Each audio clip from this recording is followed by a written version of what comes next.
Welcome everyone. Today we have our another new episode and we will discuss on Singularity Protocol. We have our world famous speaker, Mr. Rob Enderley and Dr. Tamanna. Mr. Rob, my first questions. Mhm. My first question for you: what is the Singularity Protocol and how does it relate to artificial general intelligence development?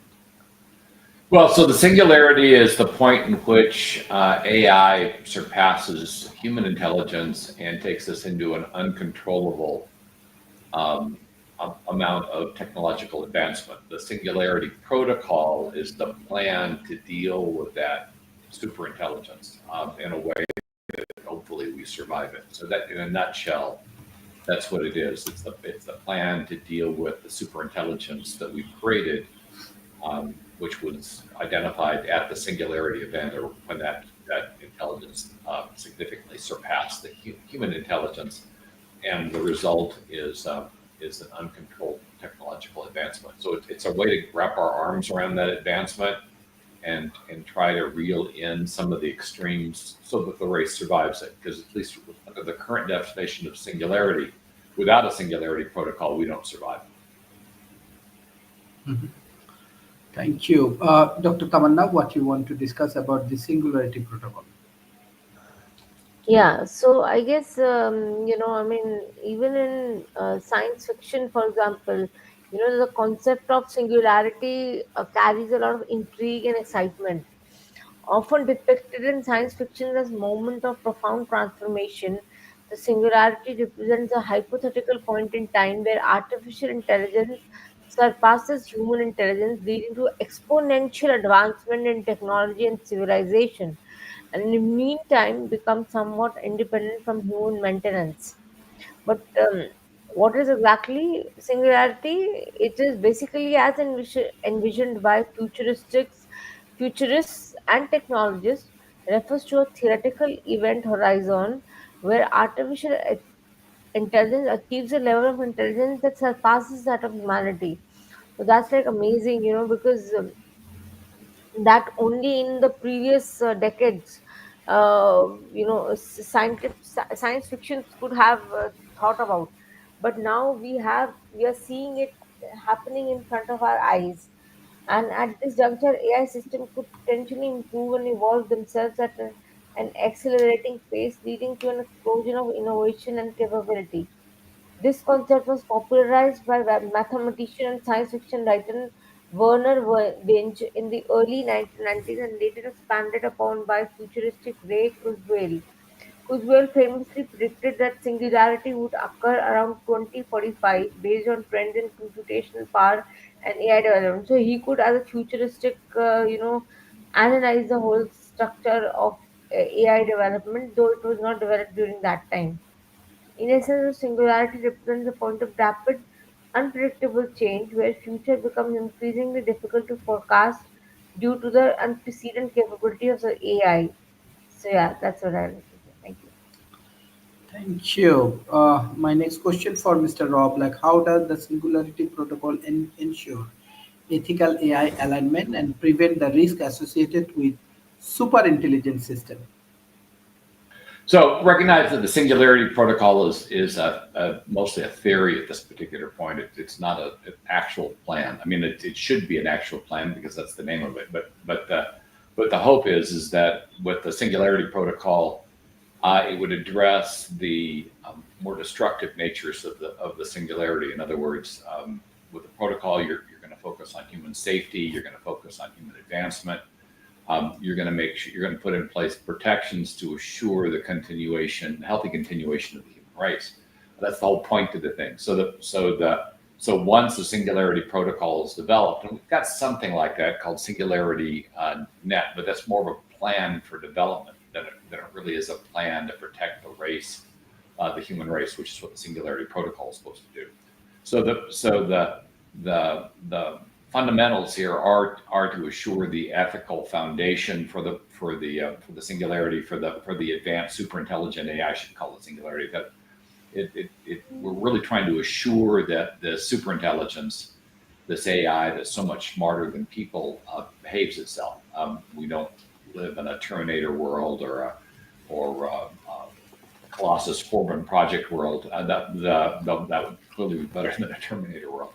But the point is when you've got this out of control technological advancement, that in of itself is an existential threat. So the Singularity Protocol is designed to take that out of control part and put it back into control to better protect the race. So it would have an ethical foundation. It would have a humanistic foundation. It would have certain protections and hard barriers that would prevent the superintelligence from doing extreme damage to the race. Thank you. Dr. Tamanna, what you want to discuss about these questions, like how does the Singularity Protocol ensure ethical AI alignment and prevent risk associated with super intelligent system?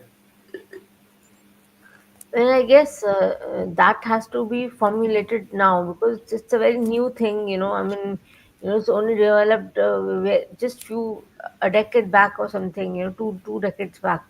And so I guess it's still a new thing, and the ethical standards, once we realize that this is the potential harm that it can cause to human beings in a certain way, that that this, if we come to know that this would, for example, if suppose if suppose we could envisage that aliens are going to strike earth, so how would the AI or Singularity Protocol interact with in such a situation?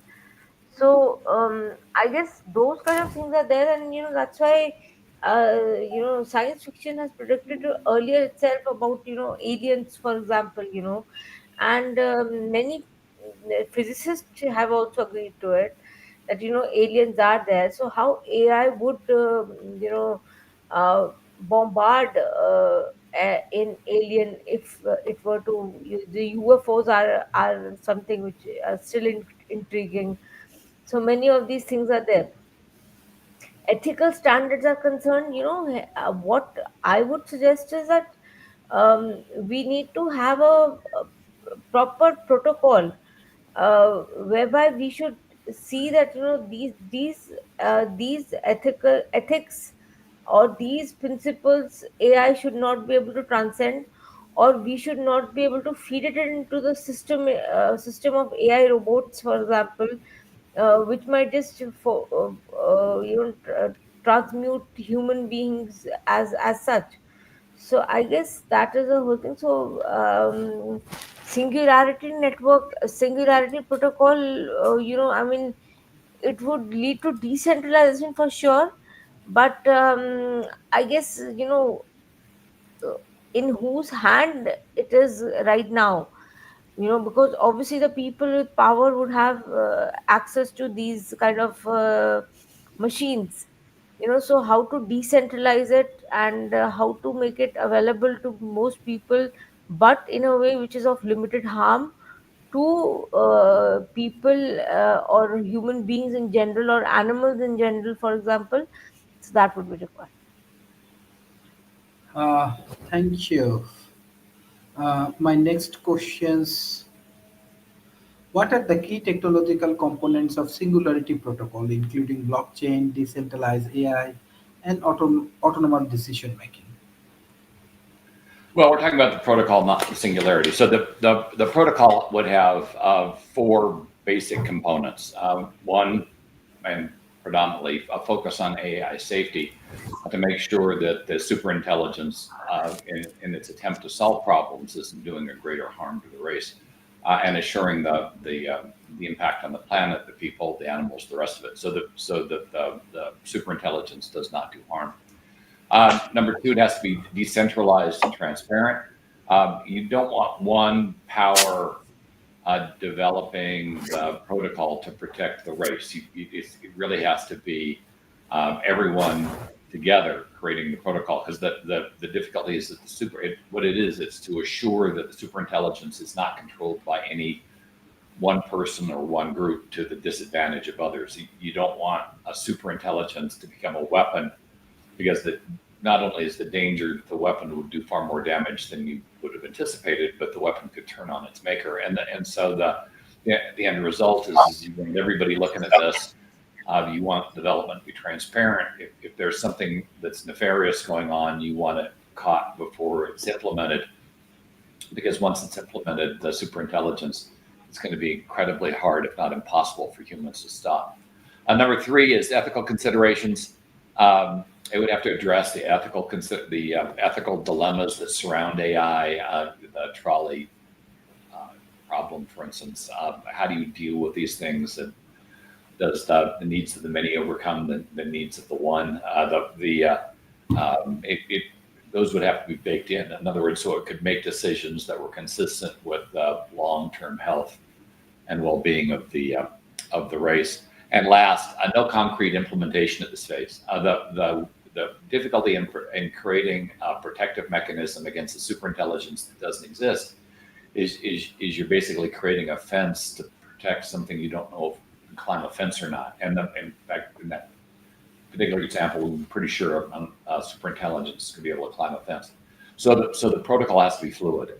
You can't make it concrete until you know what the superintelligence is. And even when you know what it is, I don't think you can make it concrete, because you're not going to have just one superintelligence. The AIs can proliferate at a massive speed, and certainly far quicker than we can. And as AIs mutate, they're going to evolve. And so your protocol has to be able to shift dynamically with the kinds of threats that will result from that kind of very rapid evolution. So it can't be a concrete protocol. In and of itself, it has to be flexible. It has to be able to react at the same speed that the AIs can evolve, or faster.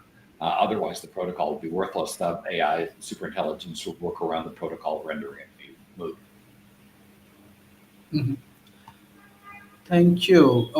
Dr. Tamanna, what you want to discuss about what are the key technological components of Singularity Protocol, including blockchain, Yeah, so decentralized AI? um, yeah, so I guess you know what. Given the potentially transformative nature of singularity, ensuring that it is achieved through decentralized means is of paramount importance. As both of us have been saying this, Mr. Rob and I, that decentralization refers to distribution of power and control away from central authorities such as governments or corporations, and towards a diverse network of stakeholders. In this regard, decentralization is crucial for several reasons. Resilience, A. Decentralized systems are inherently more resilient to failure and attack than centralized ones. In this context of singularity, decentralization could help mitigate the risks of catastrophic AI failure or abuse. So I mean, that's what I mean, I was just saying that power might just get centralized in the hands of few powerful people, which is going to be majorly problematic. I mean, we have seen the nuclear um, power, the way it's got centralized amongst a few countries, and I mean, it's not being allowed in other countries to come up. So I guess I mean, it's only a few clique of elites, elite countries, which are like now upholders of the nuclear power. So I hope the same does not happen with the AIs. And now decentralization fosters innovation by enabling greater participation and collaboration among diverse actors. A decentralized approach to AI development could lead to more ethical, inclusive, and robust AI systems, even self-improving ones. So it could self-improve itself, self um, noticing oneself that this is not correct, or this is unethical, or this is not. If we could feed in that kind of a thing, that it could self check itself. Then equity. Decentralization promotes equity by ensuring that the benefits of the singularity are shared more broadly among society. By democratizing access to AI technology and resources, decentralization can help mitigate the risk of exasperating existing inequalities. Then one of the other things which I'd like to discuss is about security. That is, decentralization enhances security by reducing the concentration of power and data in the hands of few entities. This can help protect against abuses of power and ensure that AI systems are developed and deployed in a manner that prioritizes the public good. So the singularity represents a watershed moment right now in the human history, and we have a lots and lots of research going on in this particular field. And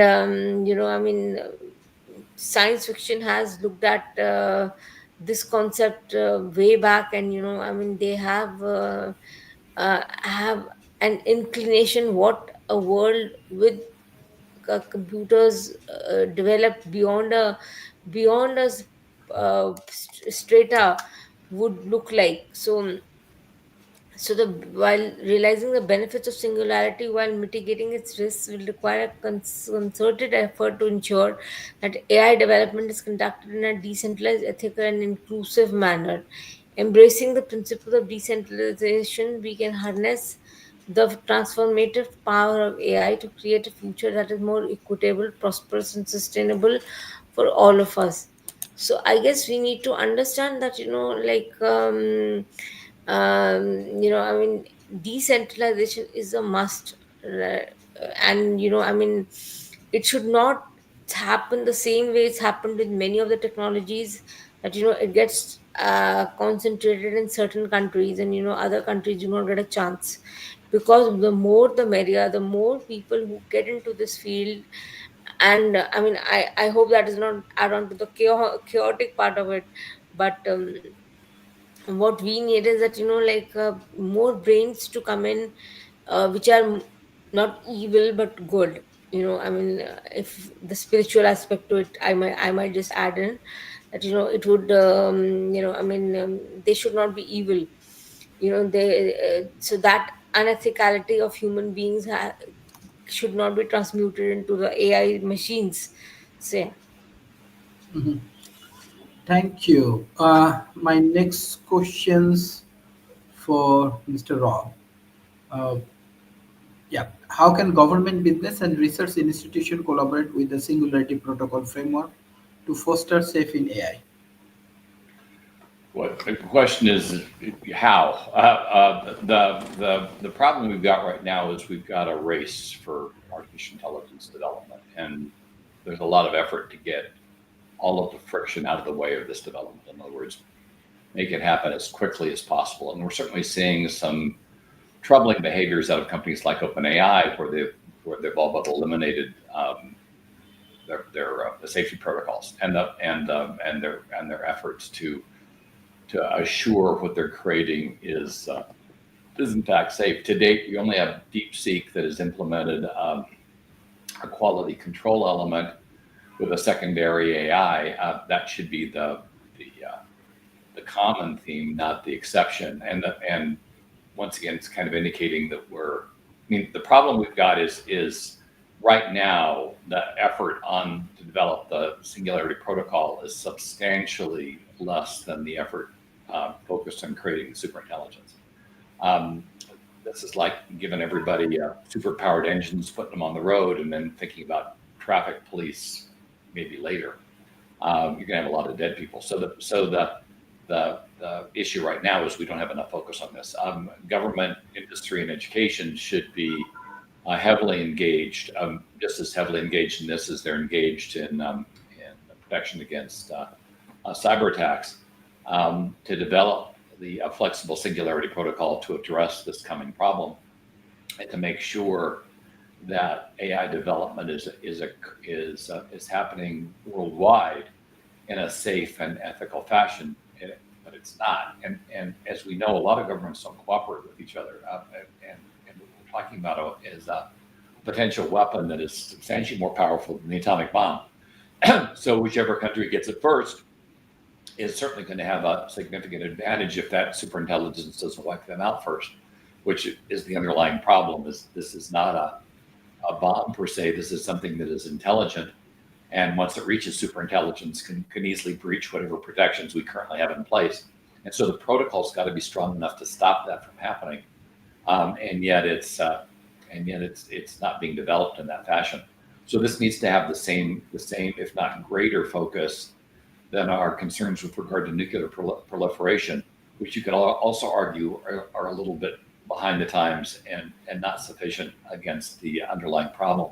So we're asking governments to do something that they're not doing right now with nuclear weapons at a degree much higher than they should be doing on nuclear weapons, and yet, as we can see with nuclear weapons, they're not even meeting the benchmark, the bar with regard to adequate control of that particular dangerous technology, let alone the dangerous technology that artificial intelligence represents.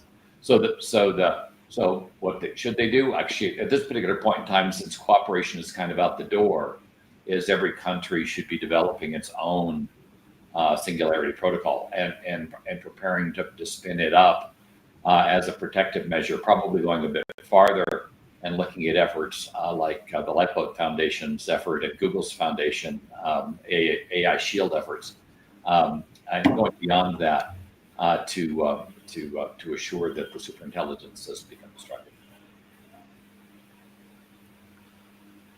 Thank you. Dr. Tamanna, what you want to discuss about this question? How can government, business, and research institutions collaborate within the Singularity Protocol framework to foster safe AI innovation? Yeah, so I guess the research institutes and I mean it has to be a tripartite kind of a thing, I mean where governments, the research institute, and non-governmental organizations come together. These technologies, they might just, anybody who's just kind of a lay person who's reading it might feel that it's very interesting, but these things can be extremely harmful. So you can't leave everything on government, you can't leave everything on research institute, or you can't leave everything on the NGOs, because probably they might just exploit it or use it for certain purpose, which might, for example, NGOs, I mean, they are many of them are into money collection, you know and their purpose of many of these NGOs is that they will ensure that through a certain cause, they should generate certain finance for themselves, and they might, a particular family might be using it, the ones who are like running the NGO.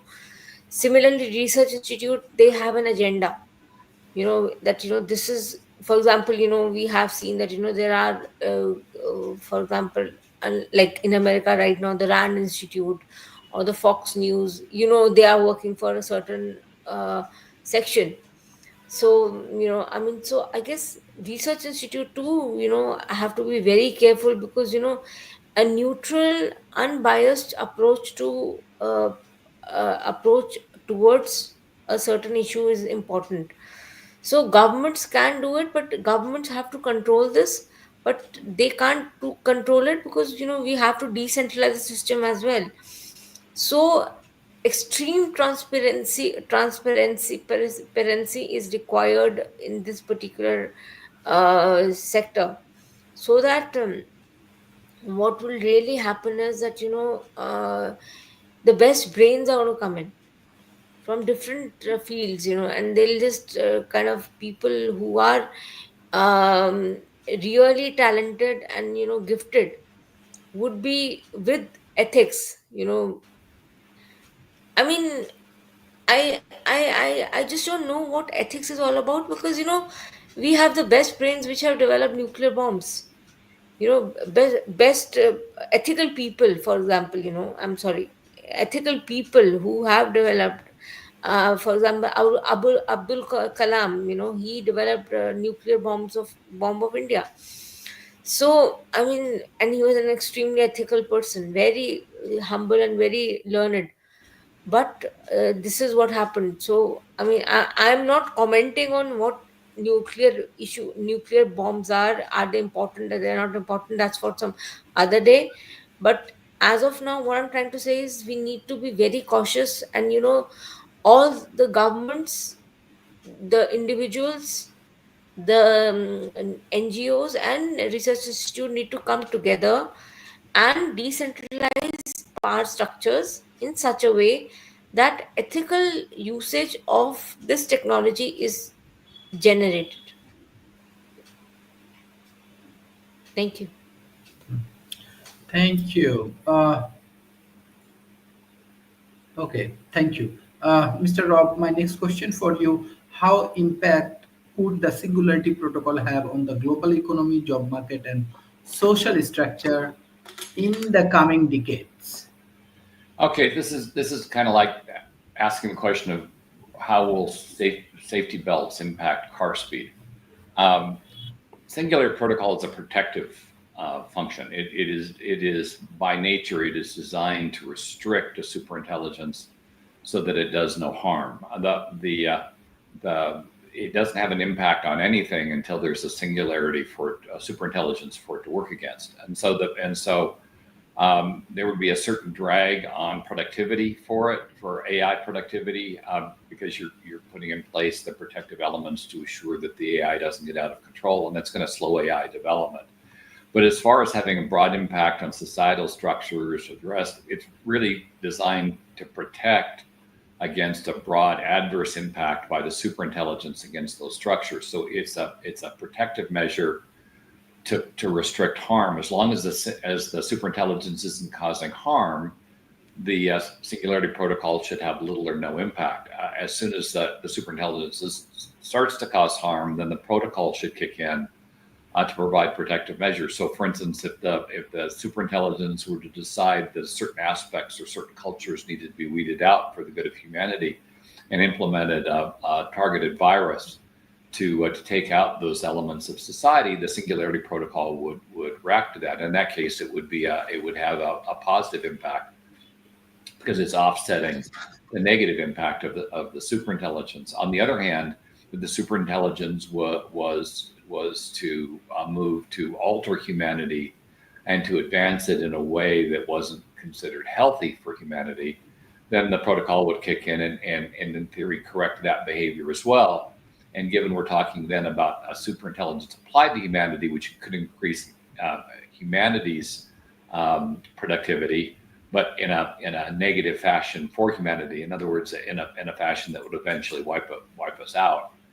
Then in that case, it would restrict productivity because restrict the productivity that was pointed in that wrong direction. So its impact is restrictive, but only against the superintelligence that it's targeting. And so in most cases, its impact on society should be largely transparent. Its impact on the superintelligence would be significant. So arguing about the Singularity Protocol as having any type of impact on society at large, it's really restricting the impact that a superintelligence would have on that society at large. So we're kind of looking at this upside down. Great. Dr. Tamanna, what you want to discuss about this? How does the Singularity Protocol ensure scalability and security in decentralized AI network? Yeah, so I guess security and safety of AI, AI generated machines or AI generated medicines, or for example, uh, the robots, for example, so I guess that has to be ensured so that what really happens is that uh, like for example, you could say that as a technology platform, it should be open and decentralized network of AI services. So but it should ensure that there is security of humans from robots, for example. I hope, because we have had several movies, for example, which showed that the robots overtook human beings, and that's a major danger, which is true. I mean, you can't just shove it off. It is a true fact. And so I guess what we need to understand is that a secure AI system would ensure that people are not harmed by development of AI tools. So I mean, for example, I mean, AI's development might not lead into humans, for example, becoming puppets in the hand of AI. So many of these things have to be thought. It's just politicians making sweeping statements like we do not AIs are not going to harm and stuff like that, like as it was happening in the later, the 2 3 days back when we had the AI conference in Paris. So we need to keep all our cards open. We have to understand that these possibilities are there, they might just happen. And so to control and secure a system whereby human beings are not replaced, and right kind of individuals are in charge of these AI systems, so that I mean, corruption uh, does not take place. People, all power corrupts all. So I mean, if one individual, for example, the president of US, for example, he's an extremely powerful man. So probably he might just connect with some technologist, and like Elon Musk, etc., and come up with a certain idea, novel idea of an AI system which might just harm human beings.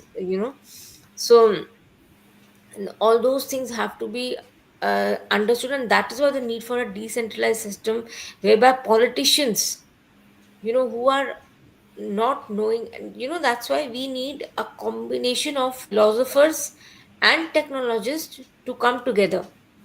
Philosophers, because let's talk to them about ethics, and the basics of what our civilizational thinkers have spoken about, our philosophers have spoken about, from way back from the Greek times to now.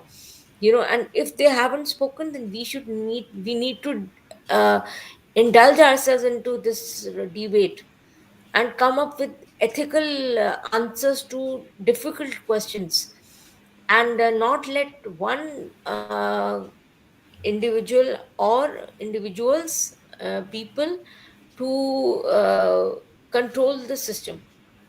Thank you. Thank you. Mr. Rob, what role do blockchain, smart contract, and DAOs plays in the implementation of Singularity Protocol?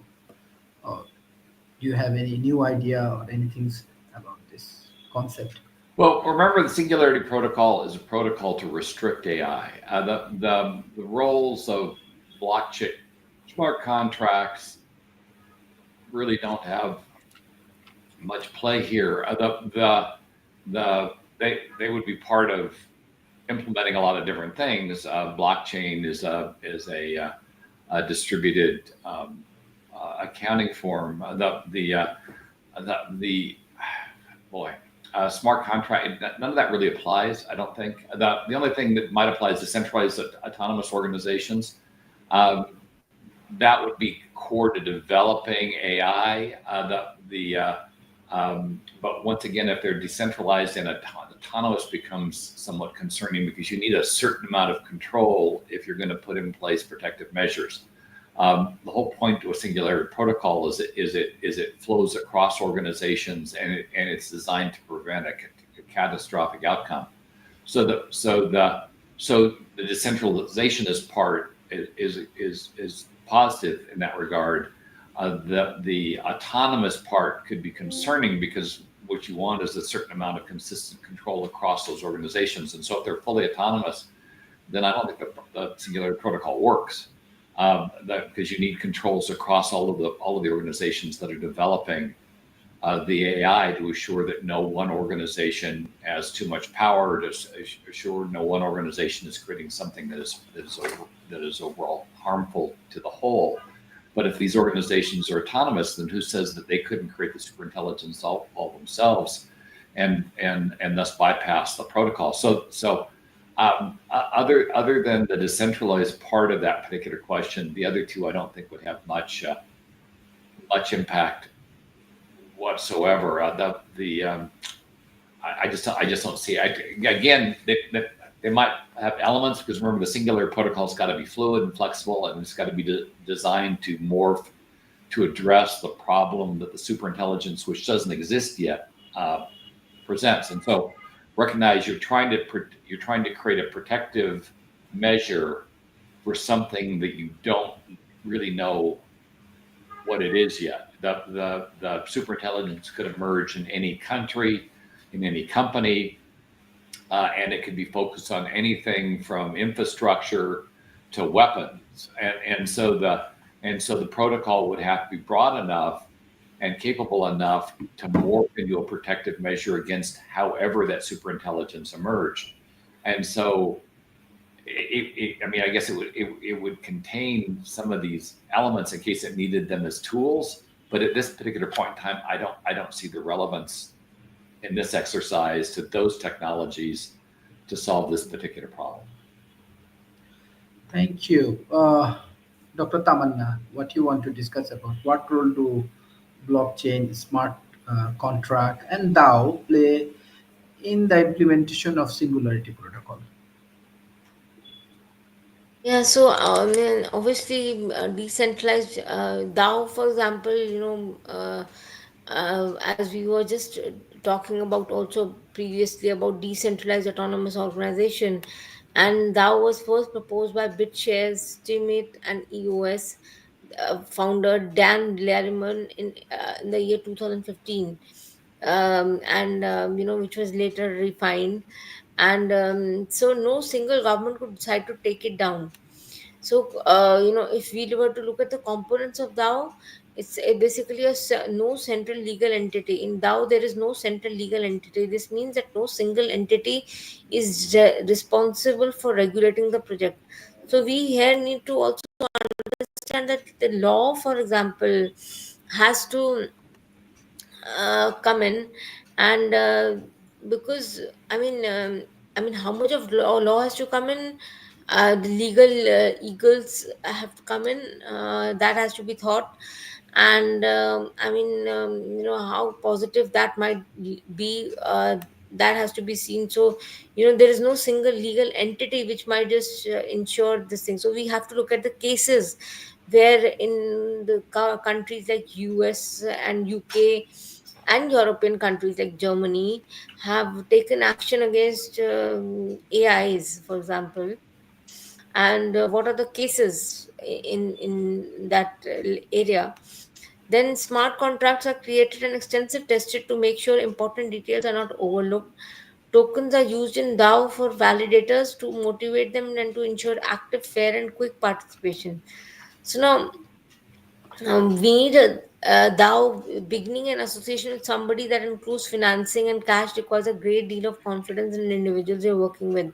Yet it's difficult to believe somebody you just had at some point associated with on the web. So for example, DAO casting a ballot is needed by individuals for any progression to be implemented. But the traditional organization you said, depending on the structure, changes can be requested for the sole party or casting a ballot might be advertised. So, funding, etc., from where it's happening, and then the deployment of this thing of DAO have to be seen, and so, for example, you have the Dash, the well known computer money. Dash is an illustration of decentralized independent association in the light of manner in which it represented and the manner in which its planning framework is organized. So, blockchain is again, in the same thing. Cryptocurrency is. So, these things are there, and, so I guess as much as possible we need to decentralize AIs. And as Rob was also saying about people being I mean the people, the decentralization is important. So I guess that's the whole thing. And so thou thous are supposed to ensure that kind of thing, so that people do not they're not, so some individuals who are controlling the whole thing. And as much as possible, technology needs to be decentralized. I guess if anybody of you have visited India, you would see around the traffic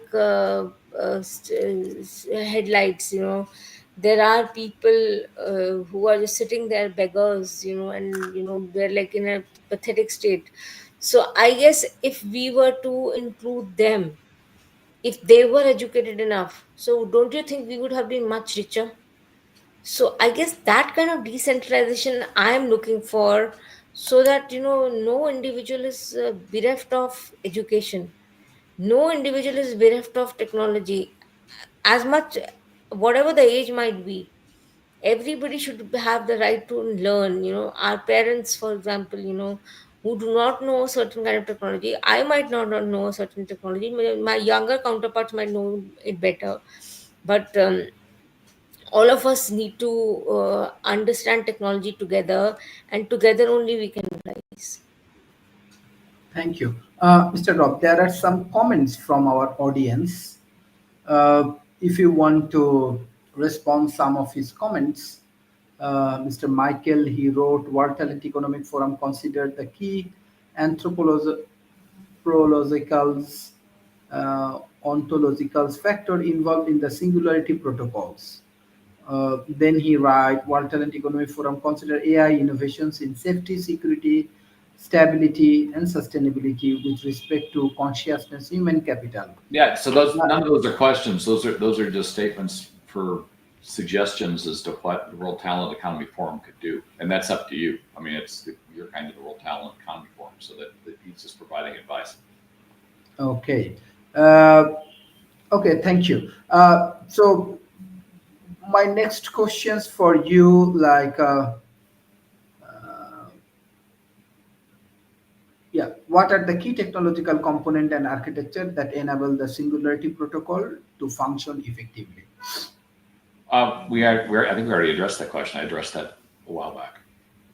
Okay, so do you want to add any comments on the Singularity Protocol? Well, so once again, what we're talking about here is a set of protections placed on a superintelligence that doesn't yet exist, and so that means coming up with, and as I mentioned before, one of those components is to make sure that the protocol isn't concrete.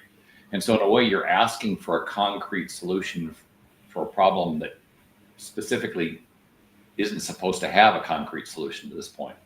What you want is you want a set of resources focused on creating protective measures against the emergence of a superintelligence. That's it. Basically, they're going to create, in effect, a simulation to scale of what is likely to occur with the superintelligence, and then put together a flexible plan as to how to deal with that superintelligence wherever it emerges. And remember, it may not emerge in your country, my country, could emerge in some other country. It could actually come to pass all on its own. We have AIs writing code now, and there's certainly a high potential for an AI to accidentally or on purpose create this superintelligence. And so the protocol has to take all of that into account. So it has to be incredibly broad. It needs to be a high priority focus for the organizations that are mission to regulate technological advancement, and right now it does not. And so our best bet is to pull together and try to create a framework to roll out the protocol as soon as the threat emerges, and do it across countries, across companies, and make it a worldwide effort. It's a shame the UN isn't a more powerful organization, because this is probably where it should reside. But the organization does need teeth. It doesn't need just a bunch of people theorizing about protocol should be. It needs people that have the power to implement the protocol if in fact it needs to be implemented right away to address an impending problem. And this has to move very rapidly. Recognize the superintelligence by very nature can act, react, and perform far faster than any one or group of humans, and that's what makes the superintelligence. And so the protocol in and of itself has to take that into account, and likely has to be embedded in an AI itself. In other words, the AI is programmed by this worldwide committee, much like AI Shield was conceived by the Lifeboat Foundation, and a similar effort inside of Google was conceived, in order to respond to the threat as soon as it is detected, and hopefully before it emerges. Because there's a real doubt in my mind that if you create a protocol that in and of itself isn't a superintelligence, I don't think it's going to be reactive enough. I don't think it's going to be fast enough or comprehensive enough to address the problem. It'd be like having safety belts that were made out of tissue paper. They're not going to work. Maybe they'll make you feel better, but they're not going to. They just break. So creating a protocol that will take this kind of stress should be a very high priority, because this is going to jump the rails. It's nuclear weapons, nuclear energy development jumped the rails, and it resulted in some devastating attacks. I'm not arguing the right or wrong of the attacks. It's just that typically when you develop a technology, it's to help people, not kill them in ever increasing numbers. And a superintelligence could do exactly that. And so you be locked in, implemented, and have the authority to act at light speed. And that means people have to. I mean, as soon as the danger represents itself, people have to be able to hit a button and step back. In fact, we may not even be fast enough to hit the damn button. It may very well be that you'll have a secondary AI that triggers as soon as it sees the threat. And of course, the danger then becomes: does the superintelligence Singularity Protocol in and of itself become a danger? And we know in fighting fires, you create backfires to prevent the spread. Could the Singularity Protocol, in reacting to a perceived threat, actually become a greater threat in and of itself? These are the kinds of questions we need to have answered before we get to that superintelligence phase and things become too late. Thank you. Uh, Dr. Tamanna, what are the key technological components and architectures that enable the Singularity Protocol to influence effectively? You want to add this any point on these questions? Yeah, so I guess technological components, as far as it's concerned, um, any safety valve, um, you know, like for example, in the nuclear technology, you have safety walls, and if that's breached, it might lead to catastrophe. So that's not happening. I hope that doesn't happen with AIs. And you don't know to what level it can go. Right now we can't envisage. We can just hypothetically think about it, that this is what is going to happen, or this is not what this can happen, or this can't happen. Politicians do not have conclusive answers to this. They are not competent enough to give answers to this.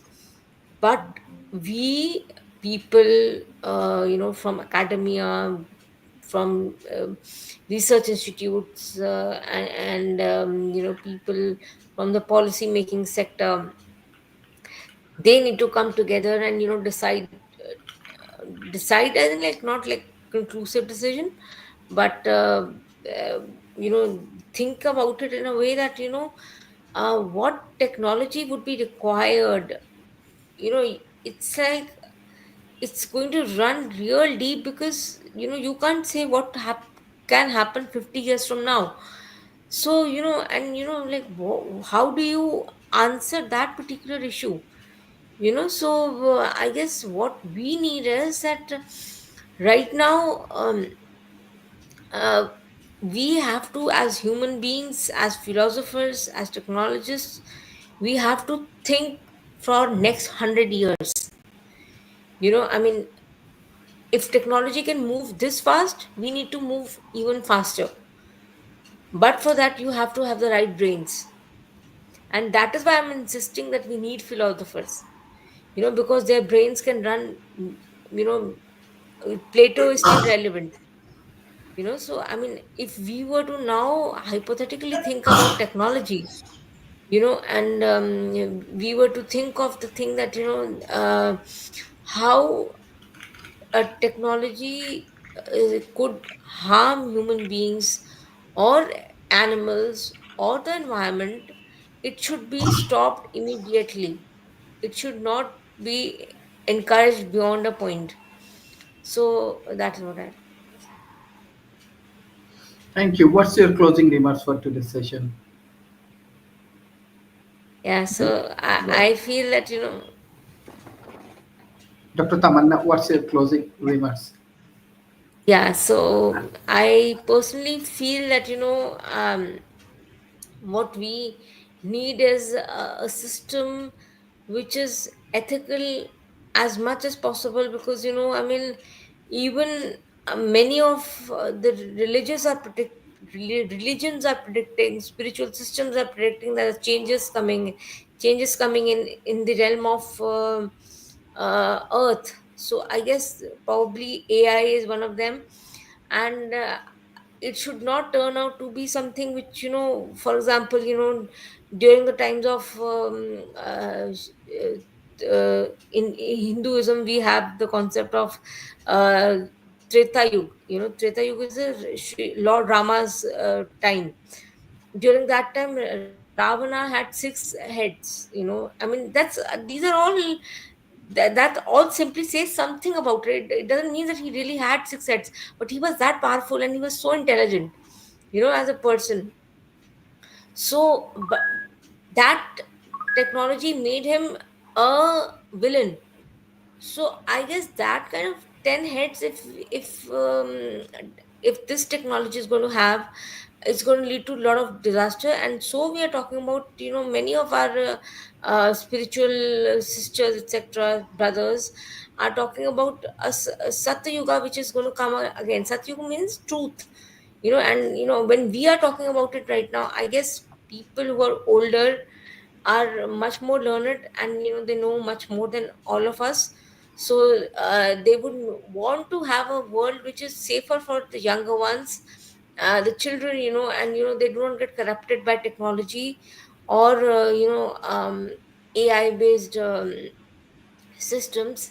And the right kind of people come up in the power positions, not people who are hungry of power, but people who are looking for welfare of human beings, which is the only cornerstone which we require right now. Thank you. Thank you. Professor Rob, what's your closing remarks for today's sessions, or if you want additional things? Yeah. Yeah, no, that's all right. Singular protocols are a protective mechanism. It is very similar to AI Shield in terms of concept. It is a concept to create a plan to address a super intelligence, and so that's the stage it is right now. We don't really have a protocol yet. We have the concept of a protocol, which is problematic because a superintelligence at this particular point could emerge at any time. Less likely this decade, more likely as we get out in the 2030s, 2040s. But as we've seen, AI development is happening at an unprecedented pace.